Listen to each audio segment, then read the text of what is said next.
Hi, it's Laura from Healing with Spirits. So today I had a new client book an appointment with me, and I always find it interesting as to how do they find their way to choose me. There's a lot of wonderful, amazing healers and professionals that are out there, so I always am curious as to why me.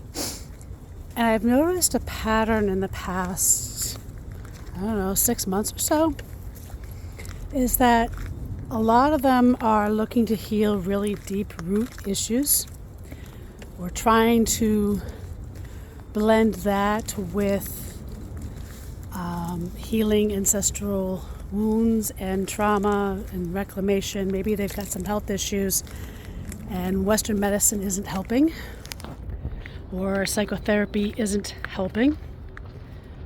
Or maybe it is a little bit, but they're not getting breakthroughs. And so I always find it interesting. It's like, why me? Why choose me? And I hear this over and over. It seems to be a pattern. People have been watching me. Today they said they've been watching me for 6 months, that they've actually bookmarked a lot of people on the internet that they found that they thought might help me or help them. And what they found was that there was just something, and a lot of times there was something that said inside of them to choose me. And I always say, listen to that voice, because if there's something and you don't necessarily know why, especially after you've been sitting with it for a while, maybe you worked with a few healers, maybe you've watched a few people on Instagram or Tik.Tok or whatever, and you found a few that you liked. Those that come to me and make the breakthroughs are typically those, one, that are ready, and two, they've already somehow, whether they realize it or not, have begun the process of listening to an inner voice that says that, no, this person is the right person to help me make it through this breakthrough. So I highly encourage you to listen to that voice. And the other component is that because I do bridge the intersectionality of Western medicine and spiritual-based therapies, I'm not a fly-by-night. I don't necessarily have the most polished Instagram or social media pages, but I think those who find me find that, there is no, maybe that's a good thing, because they get to see me and all my faults, glory, all that stuff, all my mistakes.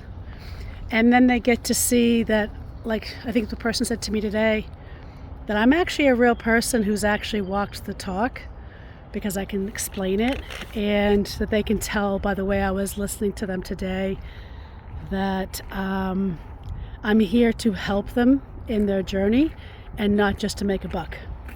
Which, if we're really real about a lot of things in the spiritual community, there's a lot of people who want to create spiritual businesses for the sole purpose of making a buck without putting in their dues. That means 20 hard years of apprenticeship, working with very rooted teachers, unpacking colonizer mentality and toxic capitalism and all those things, because they really don't align with a lot of the spiritual practices. The real medicine is actually in unpacking a lot of that.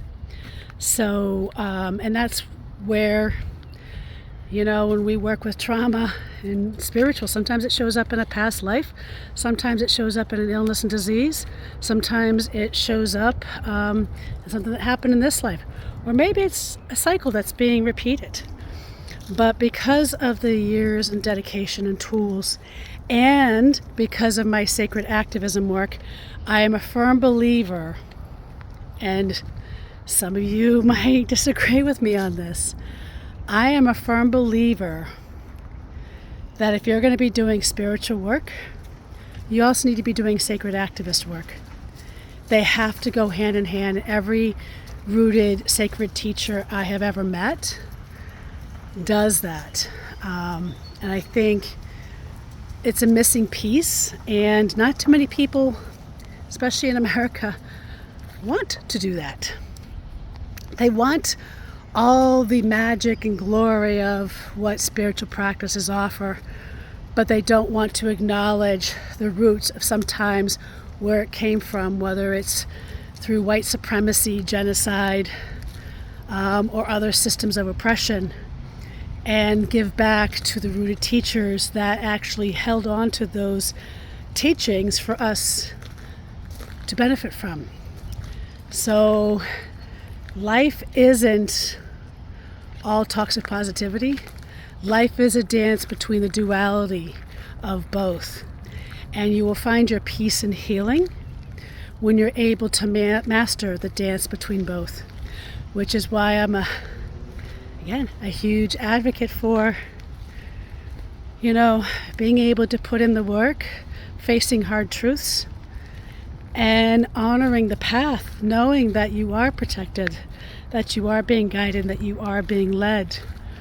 But it takes really facing some of the hard things, and that's kind of where people come to me, I guess, because I do have decades of experience and training, and being also multi-generational. So it also, that's just professionally, that's not just including what I have learned through the generations in my family lines as healers and intuitives, and working with the plants, working with the animal spirits. All of it has been passed down through, I'm blessed on both sides. So just some food for thought that, own that shit, will you? It's the pathway to freedom. Pathway to freedom is owning the things that you can't acknowledge or face. Then it no longer controls you. And so again, I'm just really kind of reflecting on, how do people find me and what makes them want to work with me? And a lot of times it's because they're in some sort of crisis. The things that they have tried before, whether it's through other healers, psychics, doctors, psychotherapists, isn't working. And because I have some skill sets and training and can dip into areas, I can bridge a lot of those gaps. And if things that I can't do, I can help teach them how to advocate in the systems that I don't work in. And I'm hoping you find that helpful. Have a good day.